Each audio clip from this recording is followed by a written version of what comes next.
다 함께 찬송가 315장 내 주 되신 주를 참 사랑하고 함께 찬양하시겠습니다. 찬송가 315장입니다.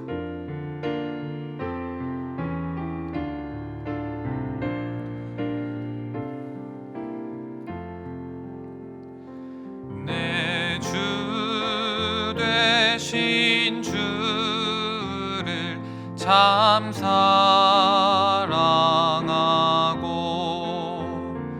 곧 그에게 죄를 다고 합니다. 큰 은혜를 주신 내 예수시니 이전보다 더욱 사랑합니다. 주 날 사랑하사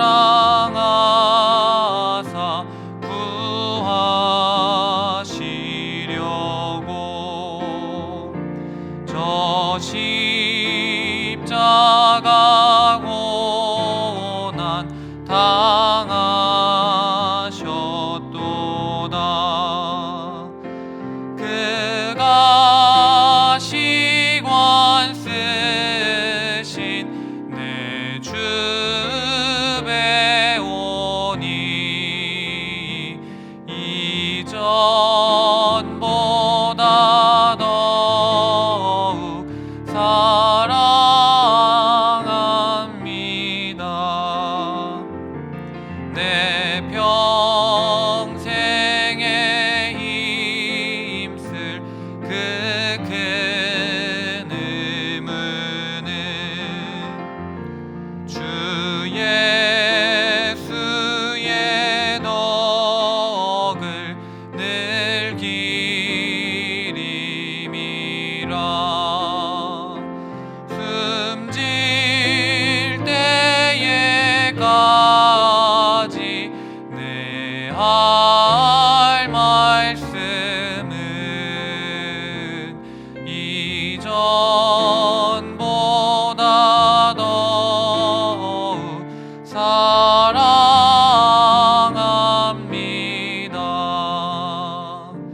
그 영광의 나라 나 들어가서 그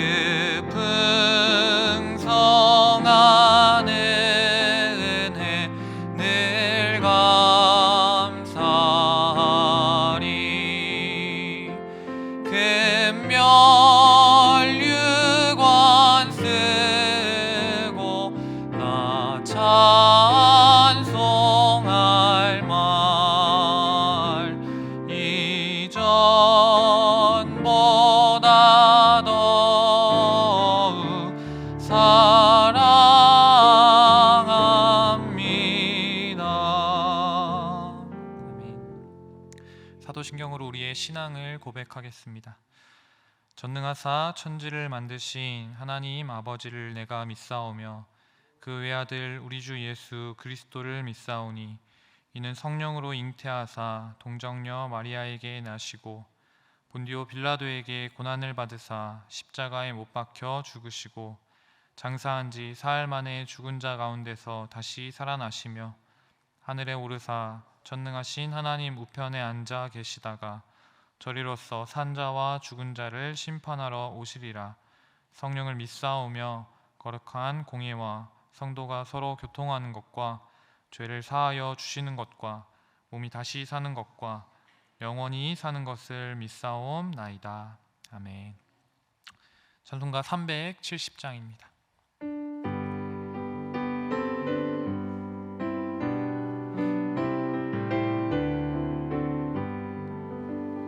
주 안에 있는 나에게 딴 근심이 있으랴. 십자가 밑에 나아가 내 짐을 풀어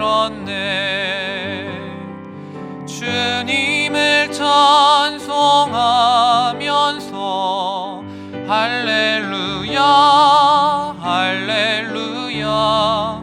내 앞길 멀고 험해도 나 주님만 따라가리.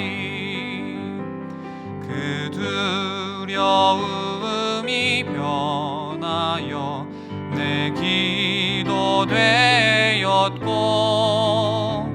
전날의 한숨 변하여 내 노래 되었네.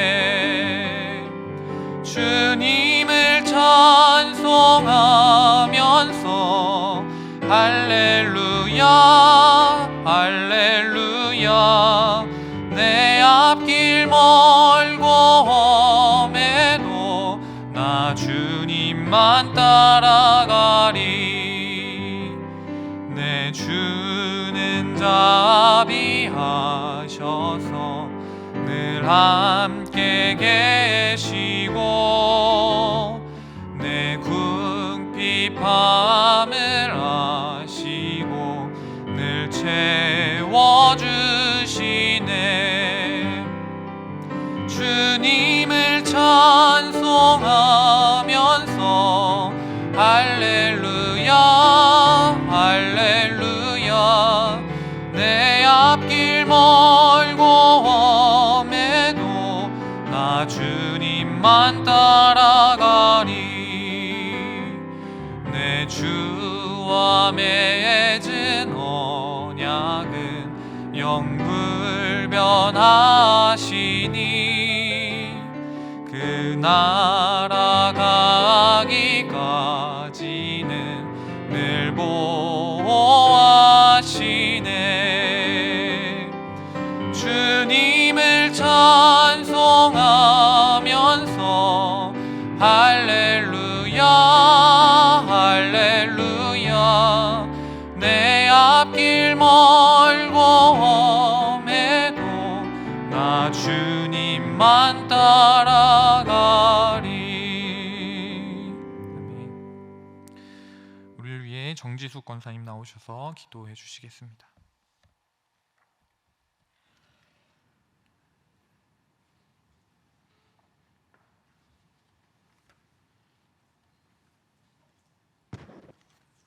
사랑의 하나님 아버지, 주님의 십자가의 사랑으로 구원의 은혜를 입고 이 시간 수요 예배로 모여 하나님께 예배드릴 수 있음에 감사하며 찬양과 경배를 드립니다. 드려지는 예배가 주님의 사랑과 말씀 앞에 바로 서는 그런 은혜의 시간이 되기를 또한 원합니다. 우리의 생각과 입의 말과 삶의 행위를 밝히 보시고 다 아시는 주님, 주어진 삶의 자리에서 말씀을 쫓아 하나님의 자녀답게 선과 악을, 또 죄와 의를 구별하며 바른 가치관을 갖고 살아가려 애쓰지만 많이 부족했습니다. 하나님의 영광을 추구하기보다는 세상의 가치에 흔들릴 때도 있었습니다. 감사와 나눔도 부족했습니다. 송구합니다. 회개하오니 죄와 허물과 어리석음을 용서하여 주십시오. 반드시 주님 앞에 설 날이 있음을 기억하며 늘 깨어있는 자 되기를 원하오니 우리의 신앙과 삶이 늘 성장하고 성숙해 갈 수 있도록 성령 하나님, 우리를 온전히 다스려 주시옵소서. 올 가정의 달을 맞아 혹여 무심코 내뱉은 말로 가족에게 상처를 준 적은 없었는지 돌아봅니다.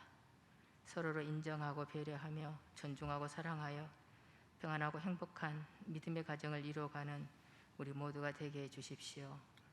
이루는 부모님을 주시고 또 자녀들을 주시어서 저희 또한 부모 되게 하심을 감사합니다. 주 안에서 부모에게 순종하고 효도하며 자녀들을 기도와 사랑으로 양육하되 기도보다 성령보다 앞서지 않게 하시고, 혹여 믿지 않는 가정이나 방황하는 자녀가 있다면 약속의 말씀을 붙잡고 기도하게 하옵소서. 우리가 선을 행하되 낙심하지 말지니 포기하지 아니하면 때가 이름에 거두리라. 아멘. 마침내 응답받음으로 자자손손 오직 예수 그리스도만 섬기는 믿음의 가정을 세워가도록 축복하여 주시옵소서. 나라를 위하여 기도합니다. 성경과 양심의 자유로 억압하는 포괄적 차별금지법의 발의가 멈춰질 수 있도록 도와주십시오. 또 새로 취임할 대통령과 모든 이정자들이 각자 맡은 자리에서 바르게 분별하고 판단하여 두렵고 겸손한 마음으로 공의롭고 또 품격 있는 나라를 만들어갈 수 있도록 간섭하여 주시옵소서. 여러 가지 질병으로 또 경제적인 어려움으로 힘든 시간을 보내고 있는 지체들을 긍휼히 여기시고 주님의 사랑과 능력으로 치유하시며 회복시켜 주시기를 간절히 기도합니다.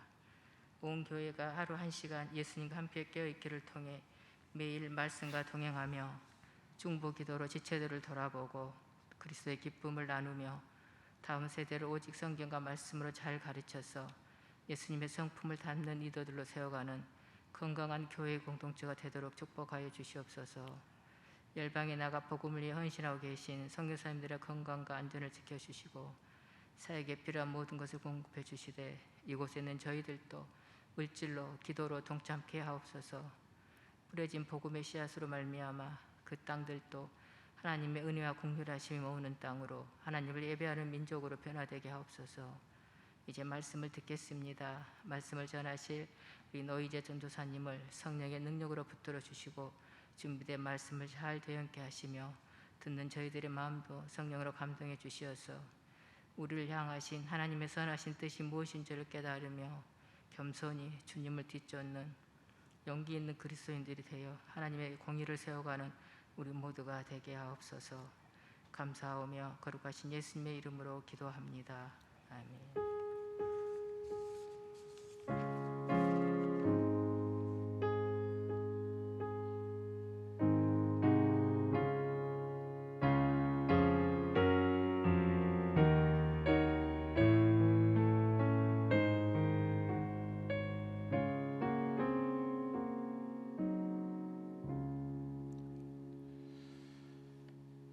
이 시간 우리에게 주신 하나님의 말씀은 아모스서 5장 21절부터 24절까지의 말씀입니다. 아모스 5장 21절부터 24절까지의 말씀을 교독해 읽겠습니다.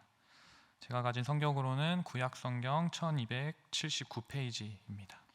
제가 먼저 읽겠습니다.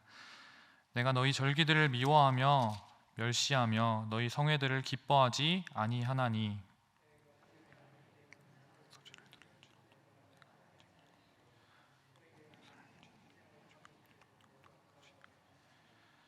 내 노랫소리를 내 앞에서 그칠지어다 내 비파소리도 내가 듣지 아니하리라. 오직 정의를 물같이 공의를 마르지 않는 강같이 흐르게 할지어다. 아멘. 우리 함께 교회 공동의 기도 제목으로 기도하신 후에 말씀 듣도록 하겠습니다. 제가 교회 공동 기도 제목을 읽어드릴 때에 아멘으로 화답해 주시기 바랍니다. 교회 공동의 기도 제목입니다. 첫째, 한국교회가 입양 가정의 모태가 되고 위기 가정의 동반자가 되게 하소서. 성경과 양심의 자유를 억압하고 대다수 국민을 범법자로 만드는 포괄적 차별금지법 발의가 멈춰지게 하소서. 다음 세대 각 공동체가 예수님의 성품을 빛내는 리더가 되게 하소서. 우리 세 가지 기도 제목을 놓고 함께 기도하시겠습니다.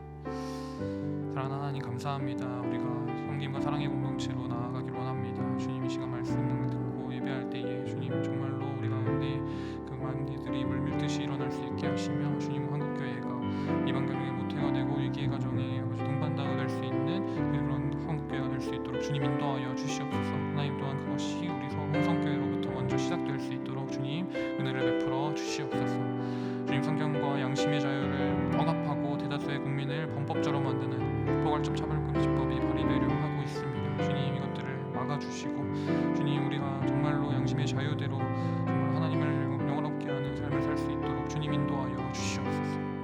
다음 세대 각 공동체를 축복하며 하나님 영아부 유치부 유년부 아동부 중등부 고등부에 이르기까지 예수님의 성품을 빛내는 리더가 되게 하여 주시며 이들을 아버지 다음 세대로 길러내는 아버지 교사들 가운데도 은혜 베풀어 주사 지금 그들이 지치지 아니하며 정말로 예수 그리스도의 향기를 바라는 아이들로 길러낼 수 있도록 주님의 모습들을 인도하여 주시옵소서.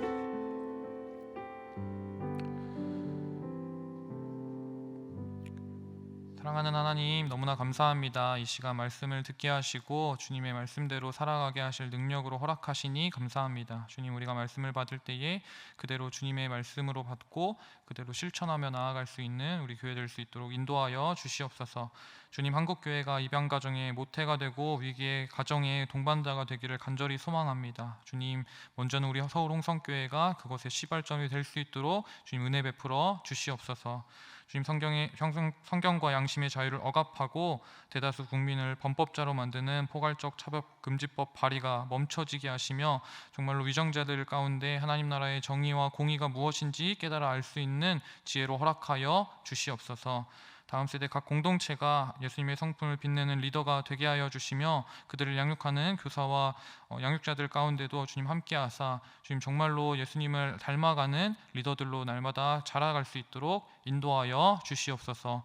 말씀 가운데 함께 하실 주님을 기대하며 사랑이신 예수 그리스도의 이름으로 기도합니다. 아멘. 1995년 6월 29일을 기억하고 계십니까? 이렇게 말하면 아마 잘 모르실 텐데 아마 제가 5글자만 더 이야기하면 기억이 난다라고 말씀하실 것 같습니다. 네, 삼풍백화점을 기억하시나요? 네, 다들 기억하실 겁니다. 90년대 당시에 명동의 롯데백화점 본점 다음으로 매출이 높았던 삼풍백화점이 붕괴된 날이 바로 95년도 6월 29일이었습니다. 네, 사망 502명, 실종자 6명, 부상자 937명이라는 한국전쟁 이후에 가장 큰 인명 피해를 가져다준 대한민국 최악의 참사였습니다. 안타까운 것은 이 참극이 지진이나 해일, 태풍과 같이 인간의 힘으로 어찌할 수 없는 그런 자연재해가 아니라 우리가 충분히 예상할 수 있었고 예방할 수 있고 또 피할 수 있었던 인재였다라는 것입니다. 이 사건은 공정과 상식 그리고 정의의 부재가 가져온 참극이라 할 수 있습니다. 원래 이 땅은 주거용 토지였던 곳이었습니다. 그런데 인허가권을 가진 구청장에게 뇌물을 주었고 상업용 건물이 들어설 수 있도록 허가되었습니다. 건축이 시작되었을 때는 무리한 설계 변경과 부실공사로 건설사와 관련자들 모두 당장 눈앞에 보이는 이익을 쫓아 살아갔습니다. 붕괴 이후에 대부분의 전문가들이 말하기를 이러한 건축물이 어떻게 6년을 버텼는지 기이할 뿐이다라고 평가하기도 합니다. 사실 백화점은 붕괴 며칠 전부터 금이 가고 천장에는 시멘트가 떨어지면서 건물이 기우는 것과 같은 많은 징조들이 있었다고 합니다. 하지만 경영진들은 고객을 참아받을 수 없었던 5층의 전문 식당가만을 폐쇄한 채 영업을 계속 해나갔습니다. 심지어 이들은 붕괴 직전까지도 백화점 건물 내에서 건물 보수에 대한 대책회의를 하고 있었다라고 합니다. 현재 백화점이 고객을 받을 수 없는 상황이라는 것을 누구보다 잘 알고 있었던 사람들이었다라는 것이죠. 이처럼 이들이 자신의 이익과 사람들의 목숨을 저울질하고 있었을 때 직원들과 고객들은 아무것도 모른 채 그 참혹한 참사를 겪게 된 것입니다. 제가 자료를 조사하면서 가장 충격적이었던 사진은 바로 이것이었습니다. 네. 유족들이 울부짖고 있는 그 아비 규환의 현장 속에서 옷가지를 집어들고 미소 짓고 있는 한 여성의 모습입니다. YTN 뉴스를 통해 등장한 이 장면들을 보고 사람들은 악마의 미소라고 불리기도 합니다.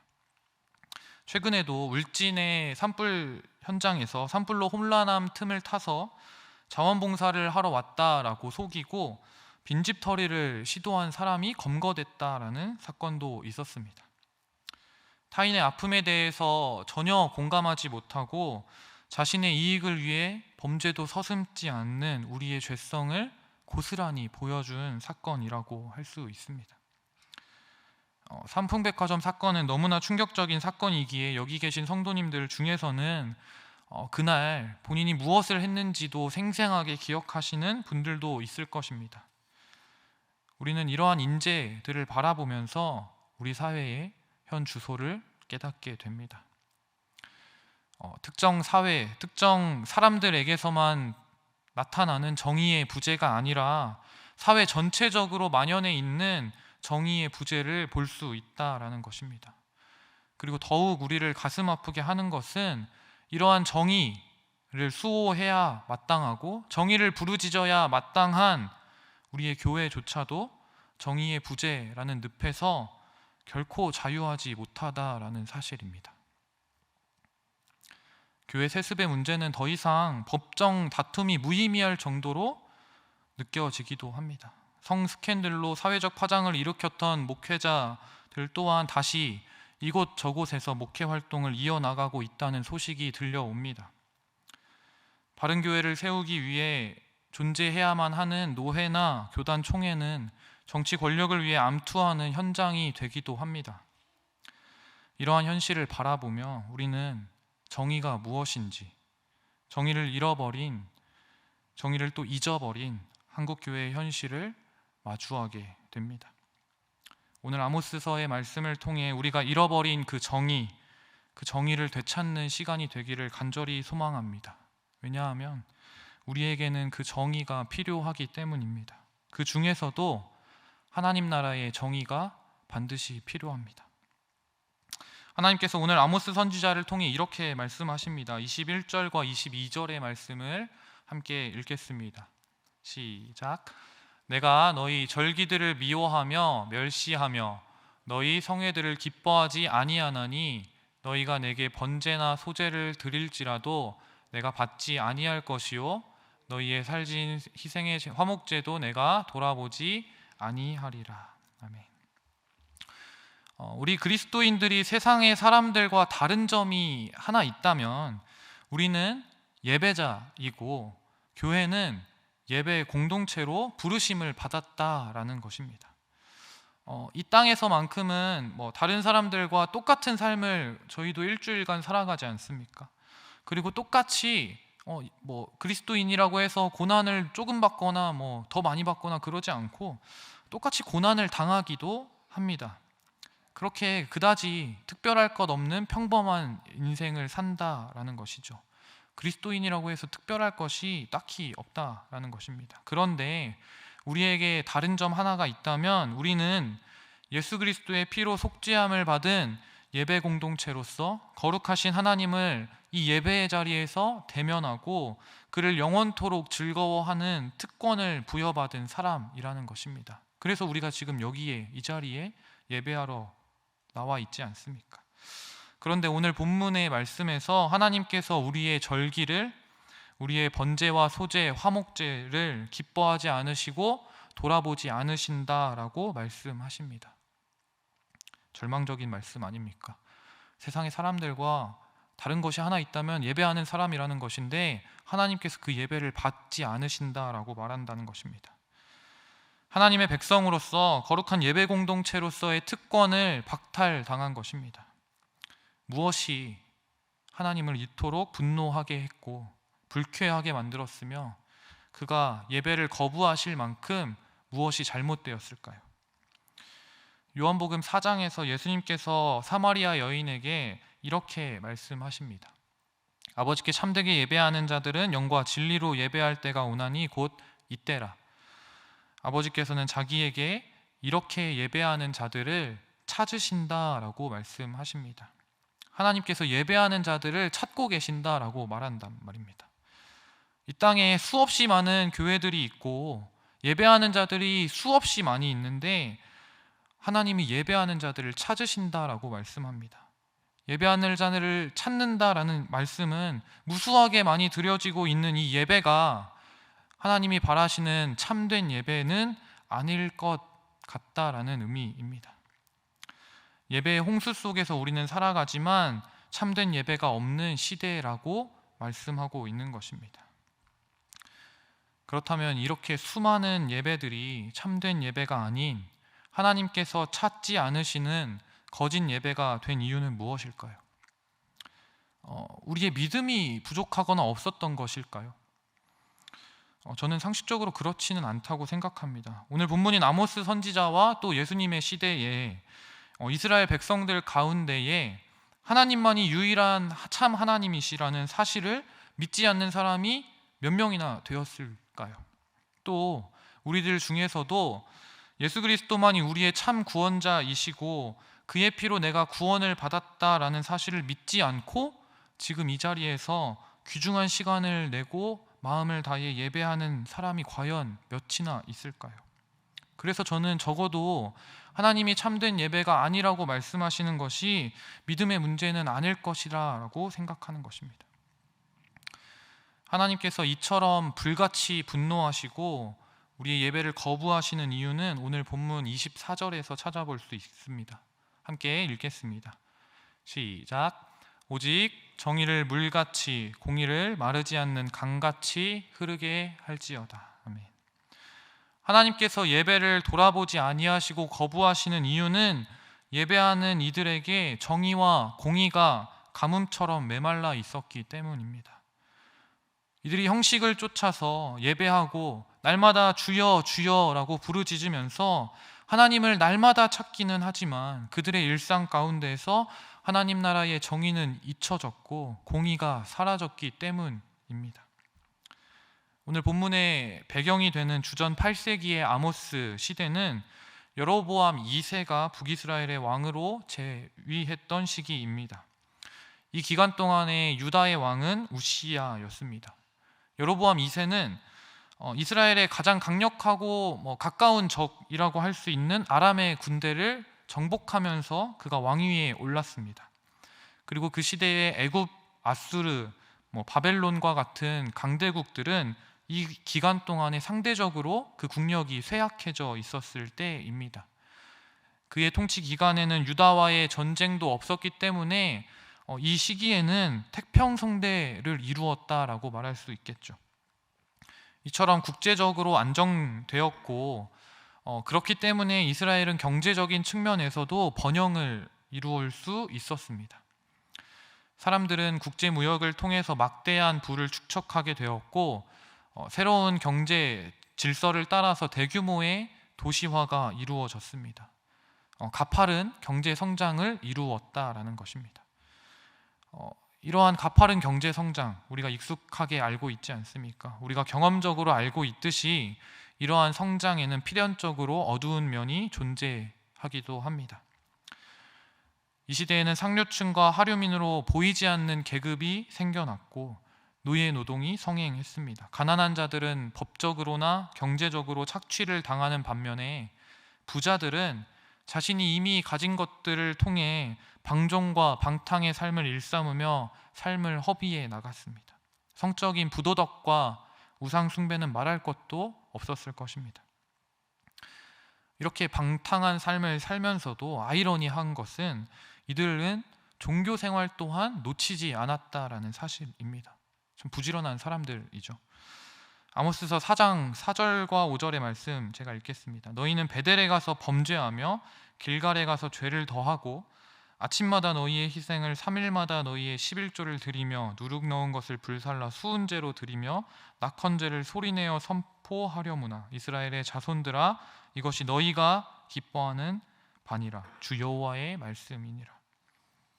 이곳저곳에서 베델과 길갈에 가서 범죄하고 그곳에서 제사를 또 드리고, 제사도 한 번이 아니라 두 번, 세 번 계속 드리는 것입니다. 이들의 추악한 삶과는 무관하게 그 예배가 계속 지속되고 있었다라는 것입니다.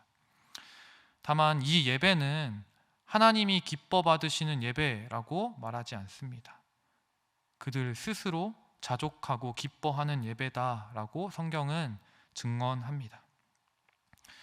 이에 대해서 선지자 아모스는 정의를 찾아볼 수 없는 이 현실을 고발하고 이로 인한 하나님의 심판의 메시지를 선포하고 있습니다. 1장과 2장에서 아모스는 이웃 나라들과 북이스라엘의 죄를 조목조목 아주 세세하게 들추어냅니다. 하나님의 정의가 결코 이스라엘에만 국한된 것이 아니라 온 세계에 하나님 나라의 정의가 실현되어야 한다는 것을 보여주는 것입니다. 이 심판의 메시지는 북이스라엘과 멀리 떨어져 있는 외부로부터 시작되어서 점차적으로 북이스라엘을 향해 다가옵니다. 지도와 표를 보면서 하나씩 살펴보자면 하나님께서는 먼저 적대국이라고 말할 수 있는 다메섹과 블레셋, 가사, 두로 지방의 심판을 선포하십니다. 그 심판의 이유는 그들이 이스라엘의 적이었기 때문이 절대 아닙니다.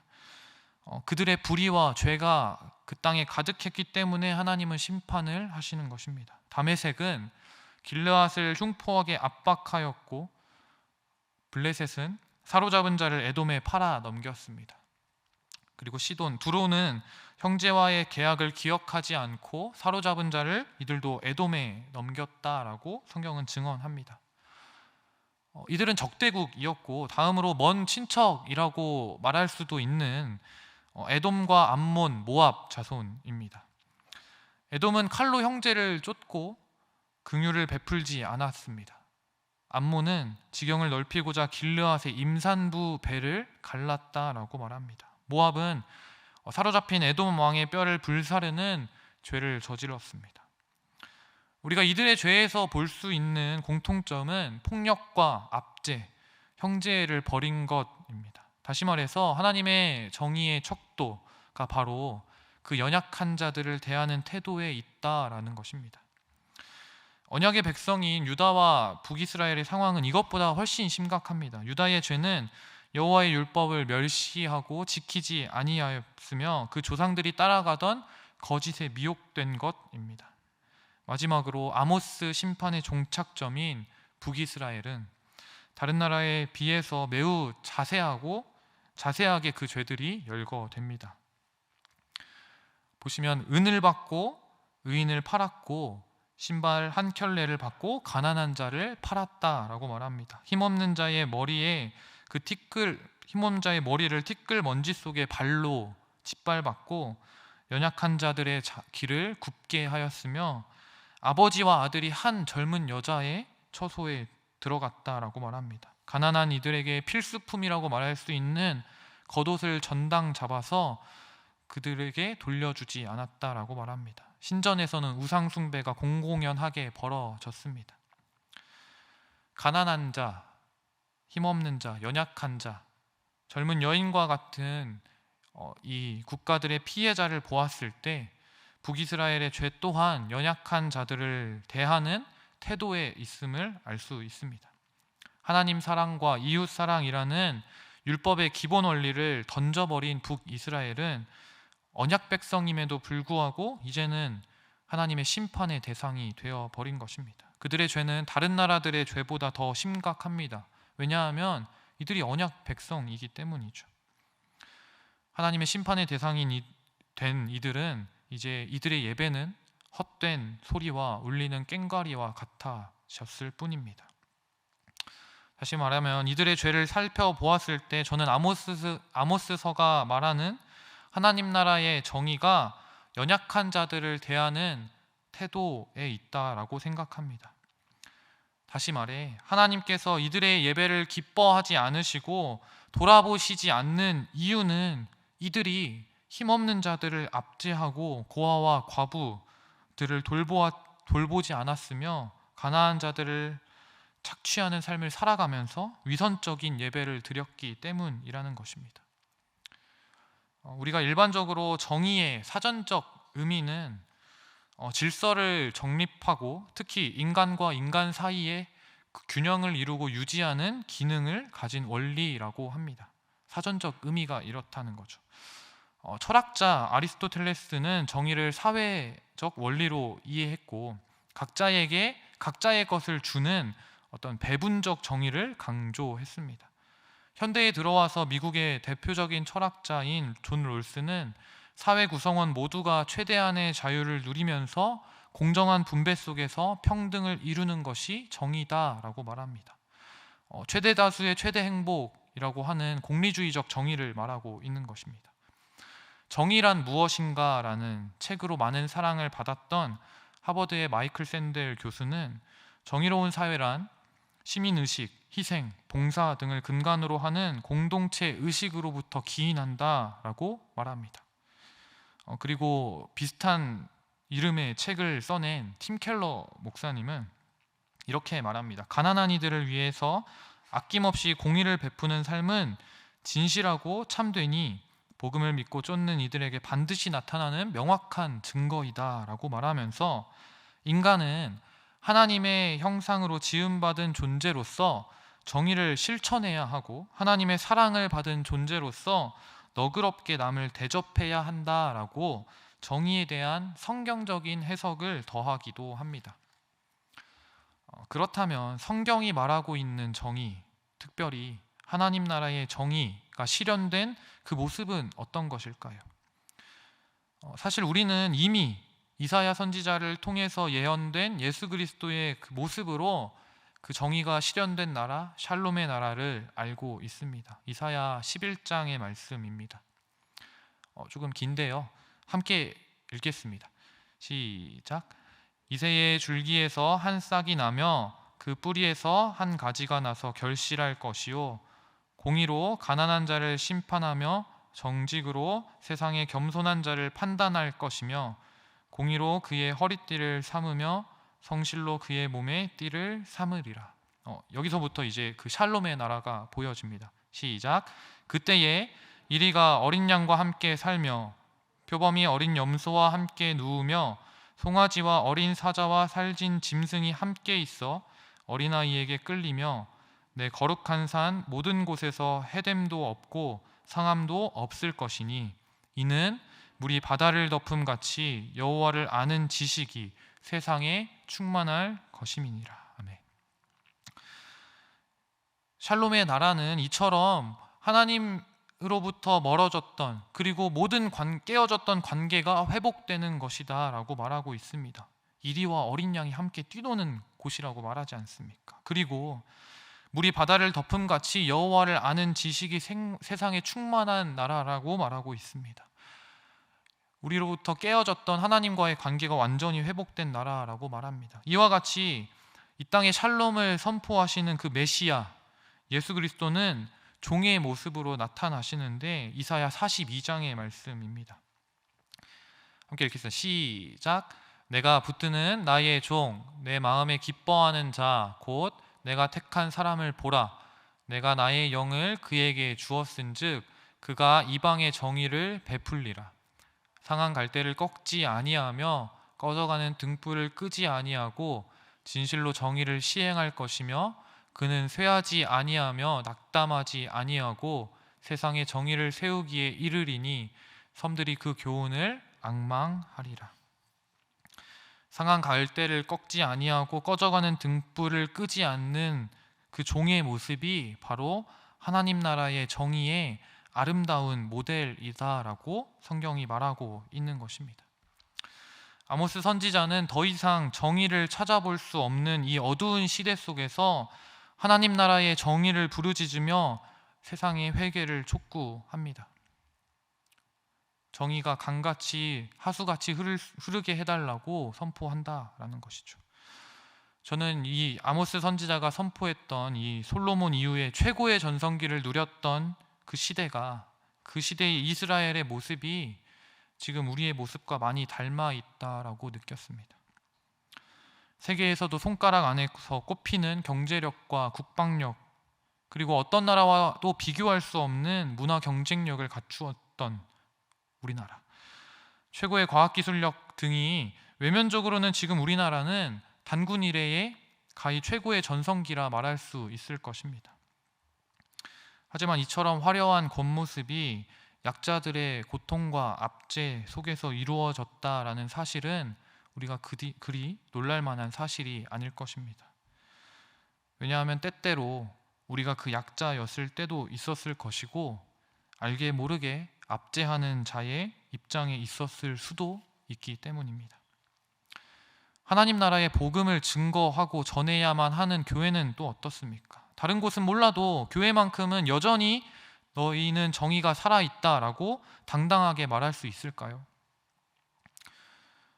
이 설교를 하고 있는 저는 너무나 부끄럽지만 저 스스로도 그렇게 말할 수 없을 것 같습니다. 우리도 뭇 사람들과 마찬가지로 주중에는 약자를 짓밟고 무시하며 가난한 자들의 것을 빼앗는 삶을 살아가면서 주일은 쉽니다 라고 푯말을 걸어놓지는 않았습니까? 이렇게 말씀드리면 나는 그 정도까지는 아니었는데 나는 평소에 남한테 피해 안 주고 성실하게 하루하루 살아왔다라고 말씀하실 수도 있을 것 같습니다. 그런데 이사야 선지자는 이렇게 하나님 말씀을 전합니다. 이사야 1장 16절과 17절의 말씀입니다. 너희는 스스로 씻으며 스스로 깨끗하게 하여 내 목전에서 너희의 악한 행실을 버리며 행악을 그치고 선행을 배우며 정의를 구하며 학대받는 자를 도와주며 고아를 위하여 신원하며 과부를 위하여 변호하라 하셨느니라. 아멘. 학대받는 자를 도와 주었는지, 고아를 위하여 신원하였는지, 과부를 위하여 변호했는지 우리를 한번 돌아보기를 소망합니다. 정의로운 사람이 바보가 되는 세상, 심지어 교회조차도 그 정의를 외치는 것이 어색할 만큼 정의라는 그 단어가 낯선 단어가 되어 버렸습니다. 하지만 사랑하는 성도 여러분, 우리에게는 그 낯선 단어 정의가 절실하게 필요합니다. 그것도 그냥 정의가 아니라 하나님 나라의 정의가 반드시 필요합니다. 왜냐하면 이 정의가 세워지지 않는 이상 우리가 드리는 어떠한 예배도 하나님께서 기뻐하지 않으신다라고 오늘 말씀하기 때문입니다. 하나님은 정의와 공의가 바탕이 되지 않은 헛된 재물을 가증히 여긴다라고 말씀하십니다. 우리가 손을 펼 때에 그의 눈을 가리우시고 기도할 때에 듣지 아니하신다라고 말씀하십니다. 그렇기 때문에 우리는 하나님 나라의 정의가 필요합니다. 아모스는 하나님 나라의 정의를 연약한 자들을 돌봄이라고 말씀합니다. 그리스도인의 삶의 원리로서 하나님 사랑과 이웃 사랑을 적극적으로 실천하라라고 말하는 것입니다. 나보다 남을 먼저 생각하는 삶이 우리 가운데 편만해져야 한다라고 말하고 있습니다. 자신의 이익만을 먼저 생각하는 것이 아니라 우리의 이웃의 고통을 먼저 바라봐 달라 말하는 것입니다. 더 이상 우리 안에 불공정한 거래나 비인격적인 처우를 받는 사람이 있어서는 안 될 것입니다. 오히려 자신의 것을 내어줄 수 있는 사랑의 실천이 우리 안에 필요합니다. 저는 감히 이러한 사랑의 실천이 하나님을 아는 믿음으로부터, 하나님을 친밀히 아는 그 믿음으로부터 나온다라고 생각합니다. 우리가 하나님을 친밀히 알 때에 비록 지금 내가 손해를 보는 것처럼 보일 수 있지만 나의 계산법이 아니라 하나님의 계산법으로 헤아릴 줄 아는 그러한 지혜가 생기기 때문입니다. 우리는 이러한 지혜로, 이 믿음으로 우리의 예배를 회복해야 합니다. 하나님께서 은혜를 베푸시고 우리의 모든 죄를 덮으시며 주님의 진노를 돌이키사 우리의 예배를 기쁘시게 받으시는 그날을 시편의 기자가 이렇게 노래합니다. 시편 85편 11절과 2절의 말씀입니다. 함께 읽을까요? 시작. 사랑과 진실이 만나고 정의는 평화와 서로 입을 맞춘다. 진실이 땅에서 돋아나고 정의는 하늘에서 굽어본다. 사랑하는 성도 여러분, 우리 안에 하나님 나라의 정의를 회복합시다. 세대가 악하고 다른 이들은 자신의 이익만을 추구하며 살아가기 때문에 나보다 앞서 나가는 것처럼 보이고 나는 날마다 조금씩 뒤처진다고 생각될지라도 그럼에도 불구하고 우리는 하나님 나라의 원리인 정의와 공의를 실천합시다. 연약한 자들을 돌아봅시다. 빈곤에 처한 자들을 돌보아 줍시다. 내 눈앞에 이익이 아닌 힘없는 자들의 신음소리에 귀를 기울여 보겠습니다. 오직 정의를 물같이, 공의를 마르지 않는 강같이 흐르게 합시다. 그때에 비로소 우리의 예배는 우리 스스로 기뻐하는 예배가 아니라 받으시는 거룩하신 하나님께서 기뻐하시는 예배가 될 것입니다. 우리 안에 정의와 공의를 세움으로, 하나님 나라의 정의와 공의를 세움으로 우리의 예배를 회복하는 우리 서울의 홍성에 많은 성도들이 되시기를 간절히 소망합니다. 함께 기도하겠습니다. 사랑하는 하나님, 감사합니다. 이 시간 정의와 공의를 잃어버린 우리의 죄를 고백합니다. 날마다 입술로는 주여 주여라고 부르짖지만 우리의 삶은 가난한 자를 외면하고 힘없는 자를 압제하며 나의 이익만을 위해 살아왔음을 주님께 고백합니다. 주님, 우리를 불쌍히 여기시고 용서하시며 주님의 마음을 허락하여 주시옵소서. 정의를 물같이 공의를 흐르는 강같이 흐르게 하시며 주께서 우리에게 하셨던 것과 같이 가장 낮은 곳을 향해 섬기게 하시고 연약한 자들의 쉼터와 같은 삶을 살게 하여 주시옵소서. 그때에 주께서 주시는 그 평안으로 우리의 모든 관계가 회복되며 여호와를 아는 지식이 충만하여져서 그 샬롬의 나라를 온전히 누릴 수 있도록 주님 인도하여 주시옵소서. 내가 즐거워하는 예배가 아니라 주님께서 기뻐하시는 삶의 예배를 올려드리기를 간절히 소망하며 사랑이신 예수 그리스도의 이름으로 기도합니다. 아멘. 우리 함께 찬송가 412장 함께 찬양하시겠습니다.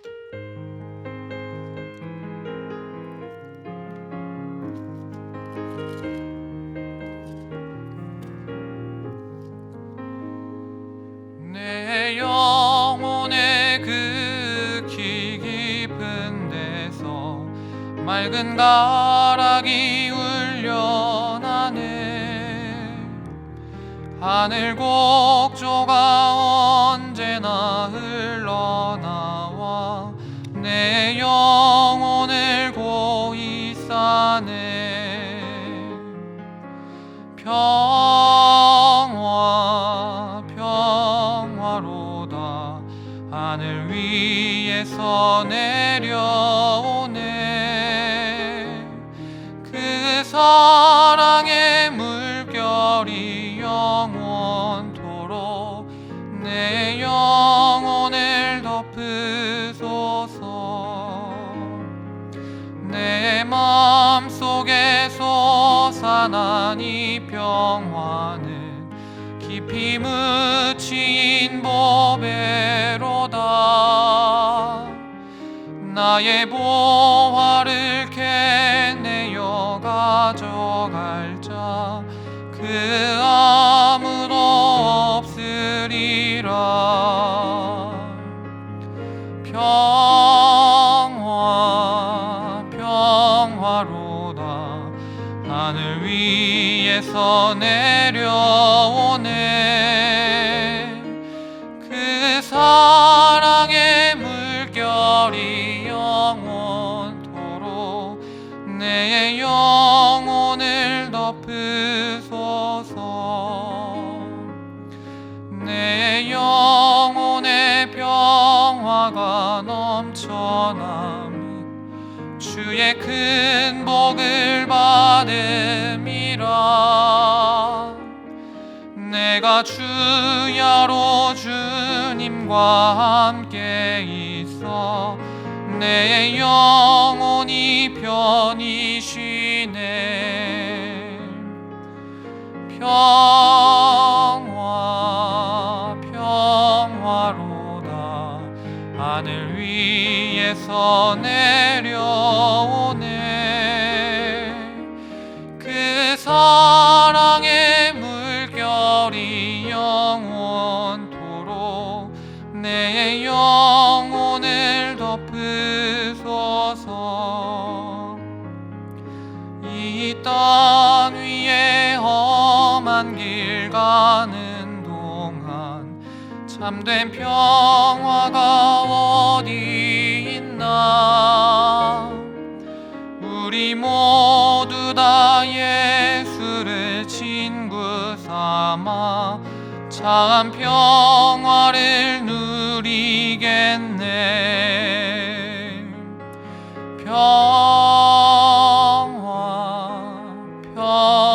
평화로다 하늘 위에서 내려오네.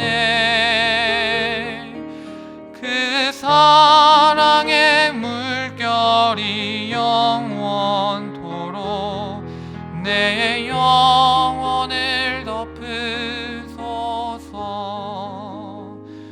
시간 함께 한 가지 제목으로 기도하며 나아가길 원합니다. 하나님, 우리 가운데 하나님 나라의 정의와 공의가 바로 세워질 수 있도록 인도하여 주시옵소서. 주님, 이 땅을 불쌍히 여기시고 주님, 이 나라 대한민국 가운데 하나님 나라의 정의가 바로 세워지길 간절히 소망합니다. 주님, 우리가 원하는 예배가 아니라 하나님께서 원하는 예배를 드릴 수 있도록 주님, 이 땅에 하나님 나라의 정의가 세워지길 간절히 소망하오니 주님, 우리를 붙들어 주시옵소서. 우리가 연약한 자들을 돌보며 가난한 자들을 돌아보고 또 고아와 과부들을 돌보아 줄 수 있도록 주님, 우리를 인도하여 주시옵소서. 또한 이 나라 위정자들 가운데 함께 하사 그들에게 하나님 나라의 정의를 가르치시고 깨닫게 하시며 그 정의의 말씀대로 우리나라를 이끌어갈 수 있도록 주님 인도하여 주시옵소서. 이 기도 제목 가지고 함께 기도하시며 주님께 나아갑시다. 기도합시다.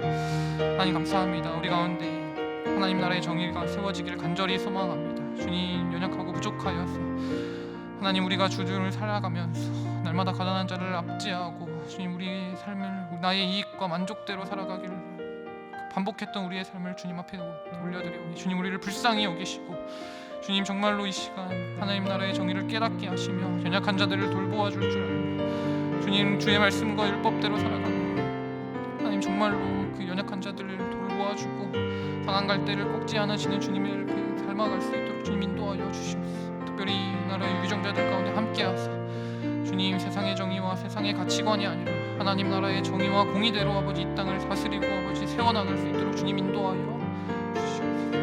함께 하시고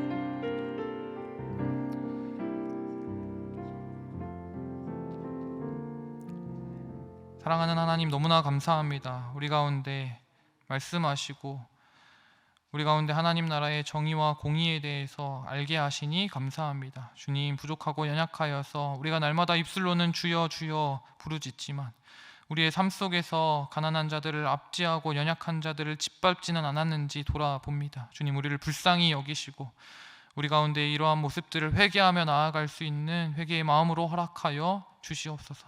또한 우리가 예배하기 전 우리의 마음과 우리의 모든 생각을 주님 앞에 올려드리고 날마다 하나님 나라의 정의와 공의대로 살아갈 수 있도록 주님 인도하여 주시옵소서. 그때에 우리가 정말로 참된 예배를, 영과 진리로 드려지는 예배를 주님께 올려드릴 수 있도록 주님 인도하여 주시옵소서. 주님, 바라기는 이 나라의 위정자들을 붙잡으사 그들 가운데 하나님 나라의 정의를 바로 세우시고 그 정의와 공의대로 이 땅을 다스릴 수 있도록 주님 인도하여 주시옵소서.